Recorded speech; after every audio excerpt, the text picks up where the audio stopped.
வாழ்வில் வார்த்தை ஊழியங்கள் வழங்கும் இன்றைக்கான இறை வார்த்தை. நம் இரட்சகர் இயேசு கிறிஸ்துவின் இணையற்ற நாமத்தில் வாழ்த்துக்கள்.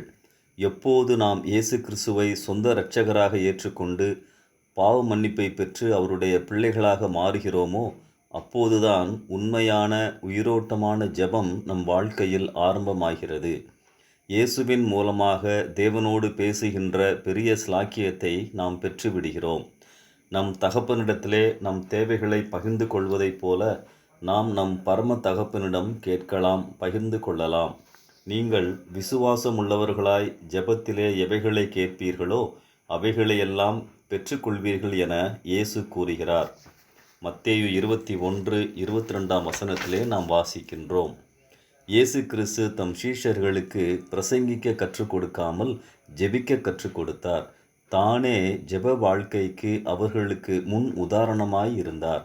பவுல் தன் கடிதங்களில் எப்படியெல்லாம் ஜெபிக்க வேண்டும், எதற்காகவெல்லாம் ஜெபிக்க வேண்டும் என குறிப்பிடுகிறார்.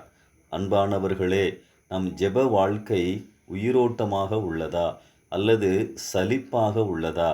கருத்தாய் ஜெபிக்கிறோமா, கடமைக்காய் ஜெபிக்கிறோமா? ஒழுங்காய் ஜெபிக்கிறவன் பாவம் செய்ய மாட்டான், பாவம் செய்கிறவன் ஜெபிக்கவே மாட்டான். நம் விசுவாச வாழ்க்கையில் ஜெபம் என்னும் சங்கிலி அறுந்து விடாமல் பார்த்து கொள்ள வேண்டும். எப்போதெல்லாம் நாம் ஜெபிக்க முழங்கால் படியிடுகிறோமோ அப்போதெல்லாம் மனதில் இந்த 3 காரியங்களை நினைத்து கொள்ளுங்கள். முதலாவது, ஆண்டவரின் அன்பு, காட்ஸ் லவ். ஆம், நம்மை அதிகமாக நேசிக்கிற ஒருவரிடம்தான் நாம் பேசுகிறோம் என்பதை மறவாதீர்கள்.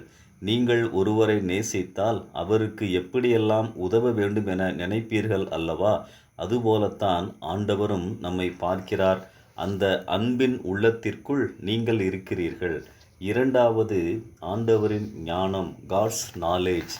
நம்மால் கிரகிக்க முடியாத அதிசயங்களை செய்கிறவரிடம் நாம் பேசுகிறோம். படைப்பை பாருங்கள், எவ்வளவு ஞானமாய், ஒழுங்காய், நேர்த்தியாய் எல்லாவற்றையும் படைத்திருக்கிறாய்.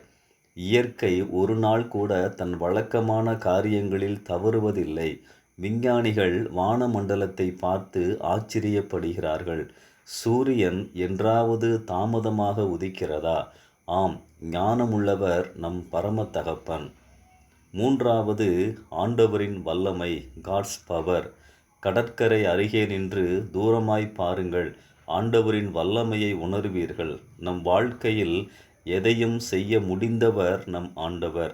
ஆர்ப்பரிக்கும் கடலையும் சூறாவளியையும் அடக்கினவர் நம் வாழ்வில் வரும் புயல்களையும் அமைதியாக்குவார். ஆம், ஆண்டவரின் அன்பு, ஆண்டவரின் ஞானம், ஆண்டவரின் வல்லமை. ஜெபிக்கும் பொழுது இவைகளை நினையுங்கள். உங்கள் ஜெப நேரங்கள் களிப்பாய் மாறும். இந்த சிந்தனையோடு இந்த நாளை ஆரம்பிப்போம். கர்த்தர் உங்களை ஆசீர்வதிப்பாராக. ஆமென்.